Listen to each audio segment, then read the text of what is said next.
Hello everyone, thanks so much for visiting my channel. In this video, I have a Dell Precision 5510 laptop. I'm going to show you how to get in, access your speakers. So first thing, power down your computer the correct way. Make sure it's off and unplugged from your charger. We're then going to flip the computer over to access our bottom case screws. Now you have a total of 10 screws, 4 along the bottom here of my screen, 4 along the top of my screen, and then 1 on either side, left and right towards the middle. After that, this little panel here, you're going to flip it up. There's going to be a little groove right here. You're going to put a little flat metal pry tool in there, pop this panel up, and there'll be a screw in this corner and a screw in this corner as well to take up this bottom case. After all the screws have been removed, you're going to take a small flat pry tool. I suggest a plastic pry tool as it will scratch your computer far less than a metal one will.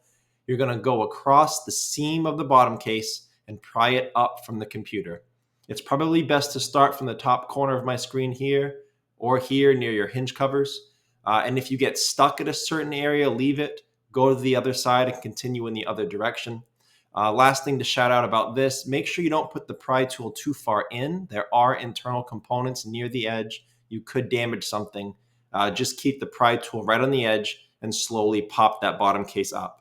After the bottom case has been removed, this is what you're looking at for the inside of your computer. Now, as a general computer repair side note, whenever I'm working on a computer in my shop, I have it sitting on an anti-static mat. Either that or an anti-static bracelet are great ideas to use to avoid damaging anything in your computer when you're working on it. I will have a link above. Also below in the description, it'll take you to a list of all the supplies and tools that I use in my shop, along with some recommended accessories. Now, before I do anything in a computer, I always remove or at least unplug my battery. A computer is safest to work on when as little power as possible is running through it. Now, the plug to your battery is right here in the top right-hand corner of your battery. Now, this goes for any cables or any wires in any computer that you work on. Try never pulling on the actual wires. If at all possible, try to just manipulate that plug. And as you can see here, there's a little lip on that plug right there, a little one on the right. If you can use a small flat pry tool, you may be able to wiggle that out without pulling on these wires. If you do need to pull on the wires, grip all of them and very slowly, gently wiggle that plug out. You want to be very careful when pulling on wires in a computer. To remove the battery, you see this little notation here, M2X4. Those are M2 screws times 4 of them. So there's 2 of them right here near the arrows, and then 2 down here near the arrows. That's how you would unplug your battery. Okay, so now that the battery's been dealt with, we can proceed deeper into the computer. Your speakers are down bottom of my screen. You got this one here towards the left of the screen, this one here towards the right. Now each speaker is held down by 2 screws. You'll see there's little pink reddish rubber washers on those screws for sound insulation. So those are the screws you take off to get your speakers out. Now this speaker towards the left of my screen does not plug into the motherboard anywhere. It runs by a wire through here to this speaker, and then this speaker plugs into the motherboard. You'll see the wire coming up here, threaded under there, and it comes around the motherboard, plugs in right here in the bottom right corner of the motherboard.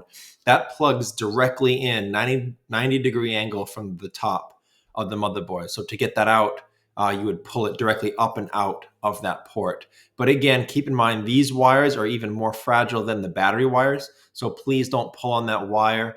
You can use your fingernails or a pry tool to pull that out of the port there. Another note, if you're doing these speakers, if you are replacing these, please make sure that they're exactly run the way you see it here. If they're not threaded correctly, when you put your bottom case back on, it could pinch those wires and damage your speakers. I will also have a link below in the description. It'll have a list of replacement and upgrade parts for this specific model computer. I'll try to have some speakers in there, as well as the other parts, hard drive, solid state drive, RAM, battery, things like that. But I will try to have a replacement speaker set in that list. And I guess the last thing that I can shout out, if you're having audio issues, sound issues, if the sound's too low, if it's coming and going on various software, their speakers could be bad. They could need to be replaced, but it also could be a driver or system issue. So below in the description, I will have a video tutorial link showing you how to make sure all your drivers are correct and up to date to rule that out before getting into your computer to do an extensive physical repair like this. So that's the video. I hope it was helpful. Please feel free to subscribe if you enjoy DIY computer content like this, but also if you just want to keep me on hand to answer any of your computer questions. I do try to answer all questions and comments at least a couple times a day. But make sure you do check out the FAQs below in the description. It could save you some time getting an answer to commonly asked questions. So thank you so much for watching. I look forward to seeing you on my next video.